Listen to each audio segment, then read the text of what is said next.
you and me. It ain't have no color, it ain't have no race, it ain't have no principles or any values in place. And it was never meant to be the answer for unity. It shares no philosophy with any consistency. For when you watch the pedigree in each and every party, the difference you see turns out to be a case of power and money. Look here, them French Creoles in Saint-As, Maraval and Saint-Clair, they don't hold no allegiance or no party here. Rich men must be supporting who they feel going to win.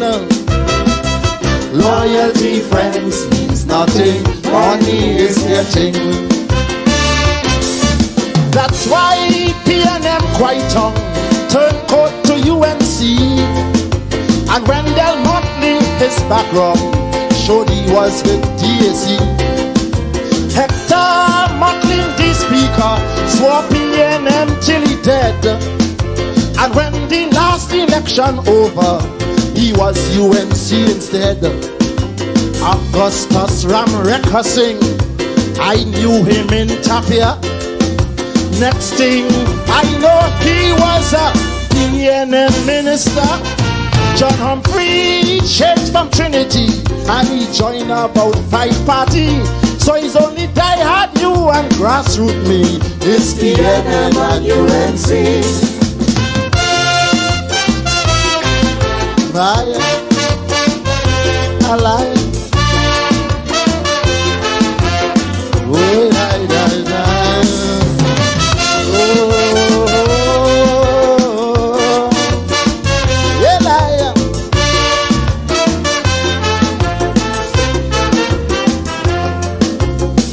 This thing called P&M, this thing called UNC, is only a power play to get our sympathy.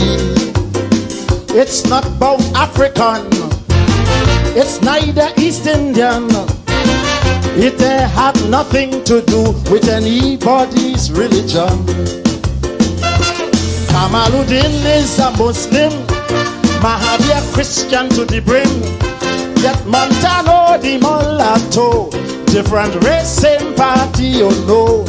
Johnny Milton and Rex are one, are 2 Chinese politicians. And while both of them love P&M, Brian Whiteton had a problem. Them French Creoles in Saint-As, Maraval and Saint-Clair, tell them they don't hold no allegiance or no party here. Right through, rich men must be supporting who they feel going to win. Loyalty, friends, means nothing, money is getting. The name Steve Ferguson is really an East Indian who with Ishak Galbaran sing, both parties they financing. Joey Saw and Emil Elias are P&M Lebanese, and yet Sabra of the same cast helps UNC pay their fees. Syrian businessman John Rahel, P&M make him mayor. An African wave mark as well, UNC made him minister. P&M's fundraising dinner had businessmen of all color. So it's only stupidity, you and me. It's P&M and UNC. I like.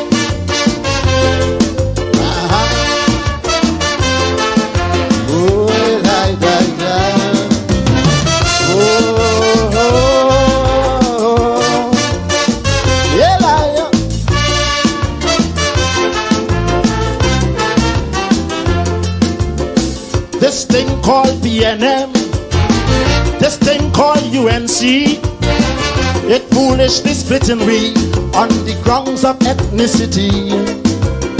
It make friends mash up fast, race hatred it unmasked. It cause ignorant people to bring out their gun and cutlass. And while poor people arguing about who good and who should win, the leaders jumping like monkey from one party to party. Just look at Arthur Sanderson. Horace Brooms is the next one. Of course they could skip, they deserve a pick for hop, step and jump next Olympics. Look here. 10 French Creoles in Centers, Maraval and St. Clair. Tell them they don't know allegiance or no party here. Rich men will be supporting who they feel going to win. That's right. Loyalty, friends means nothing. Money is everything. Halsey Bagan left UNC to open she own party. Kamala Bises and now previously she run wrong to UNC. Abu Bakr supported all three and now he fought nobody.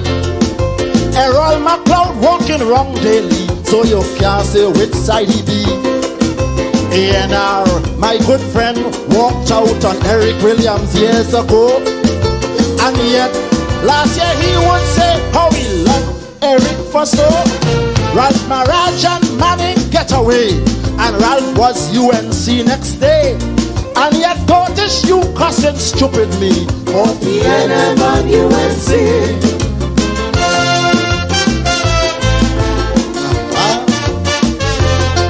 God bless.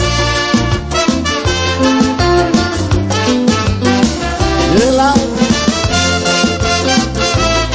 Alice Liverpool.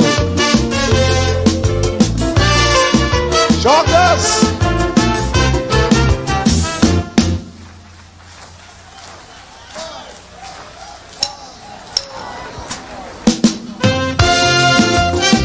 Hey, Chucky. Hey, Lion.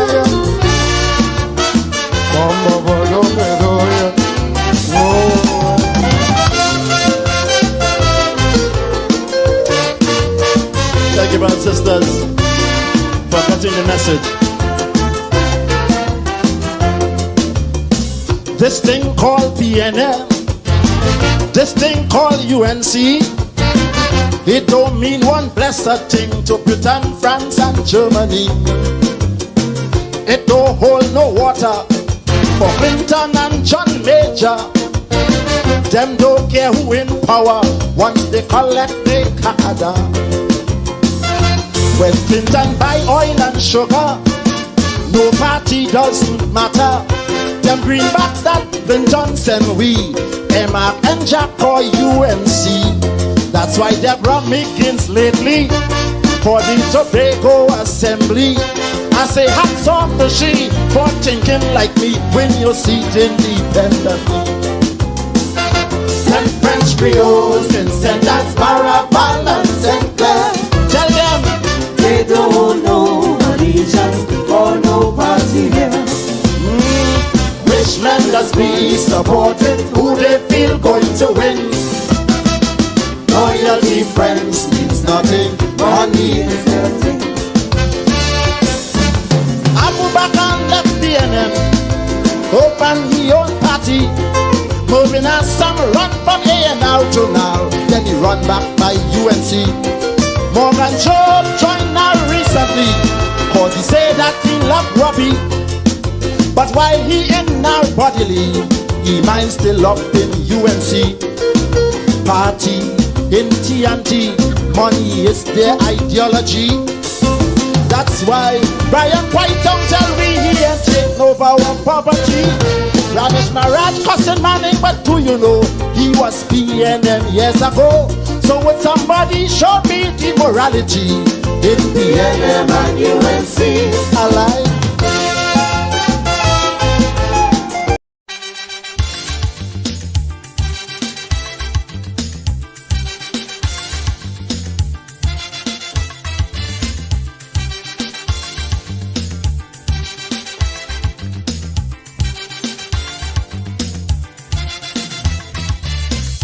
Get up one morning, your elders have something.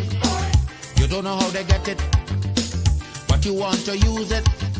But if you ask them old people to get the things what they went through, ask them this any day, and your parents sure to say, black man have to keep on jamming, for black man to get a little something. Make up your mind, brother, that you're able to get a pulley and jam with the devil. Why? Black man have to keep on jamming, for black man to get a little something. Make up your mind, brother, that you're ready to swim offshore and hold your boat steady. Black man have to keep on jamming, for black man to get a little something. So when you're here, you get a little something. With that dragon, now you keep watching, because I don't tell you already. Black man do get nothing easy.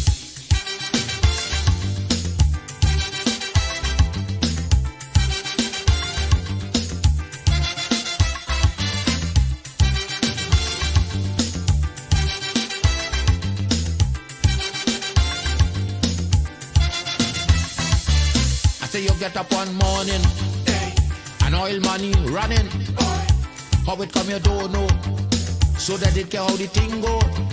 But if they read about Uriah, they wanna find out the pressure. How we get so much old hell to get a penny from TLL. Black man have to keep on jamming, for black man to get a little something.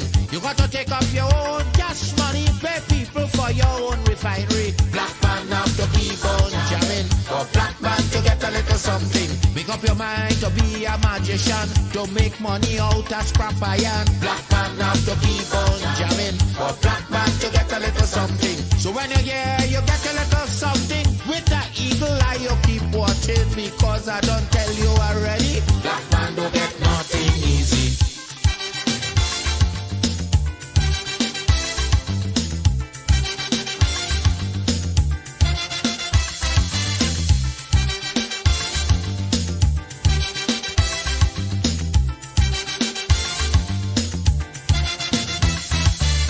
Say we get up one morning, independence happening, getting the thing come easy. Now they're taking liberty, but if they know about petition, we are to send to England for some woman to tell we in this colony free. Black man have to keep on jamming, for black man to get a little something. You got to go to conference in England to get independence in your own land. Black man have to keep on jamming, for black man to get a little something. People hold you, humiliate you, turn on and sell you, and then they free you. Black man have to keep on jamming, for black man to get a little something. So when you're here, you get a little something. With that dragon eye, you keep watching, because I don't tell you already. Black man don't get nothing easy.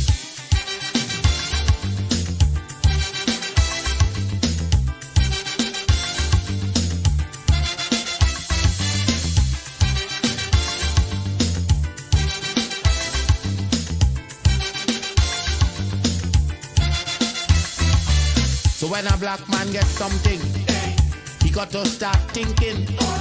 You get it there easy. You got to practice economy. From getting licks from the slave master to become the land owner. Brother, is a terrible journey, packed with plenty brutality. Black man have to keep on jamming, for black man to get a little something. You got to rise up, you got to stand up. Make up your mind, you will always stay on top. Black man have to keep on jamming, for black man to get a little something. You got to go to conference in England to get independence in your own land. Black man have to keep on jamming, for black man to get a little something. You got to take up your own cash money, pay people for your own refinery. Black man have to keep on jamming, for black man to get a little something. Make up your mind to be a magician, to make money out of scrap iron. Black man have to keep on jamming, for black man to get a little something. You got Keep me at the apple of thine eye, hide me under the shadow of thy wing. O Lord, my Savior. It's so hard to deal with personal struggle. So sad when you feel alone in your trouble. It's real hard when you want to talk to a brother. It's so bad because of how some look at you after. So Jesus come and be while you fix it. Cover me while you fix it. Cover me while you fix it. Cover me. Cover me while you fix it. Cover me while you fix it. Cover me while you fix it. Jesus, cover me. Cover my head. Satan want me dead.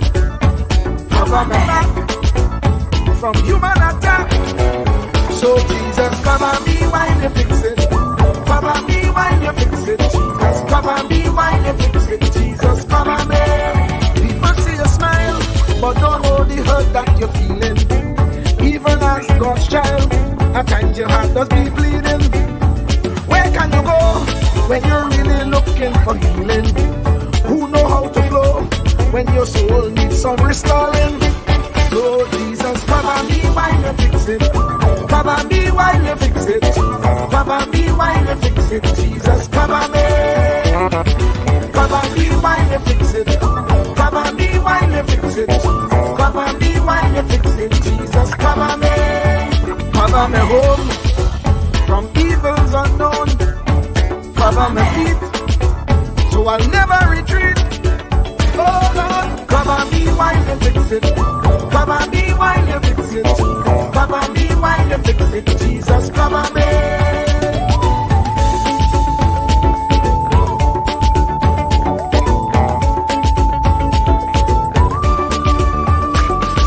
Cover my brother, cover my sister, them who under pressure. Cover, cover, cover, cover the preacher, every church worker, the young believer. Cover, cover, cover, the worship leader and intercessor, every gospel minister. Cover, cover, cover. Jesus alone is the one who has the real answer. The one on the throne is the true and loving Father. He will hold your hand and keep you from going under. He will make you stand and let you know he's a fixer. Cover me while you fix it. Cover me while you fix it. Jesus, cover me while you fix it. Jesus, cover me. Cover me while you fix it. Cover me while you fix it. Cover me while you fix it. Jesus, cover me. Cover me mind. You know the struggle sometimes. Cover me mouth, that the wrong thing wouldn't come out. Oh Lord, cover me while you fix it. Cover me while you fix it. Cover me while you fix it. Jesus, cover me. Cover the Christian in the midst of aggression with the power of your right hand. Jesus, cover, cover, cover them helpless children. Jesus, defend them. Send help from heaven. Jesus, cover, cover, cover all them radio stations that blessing the nation. Grant divine protection. Jesus, cover, cover, cover. Cover me. Cover me. Cover me.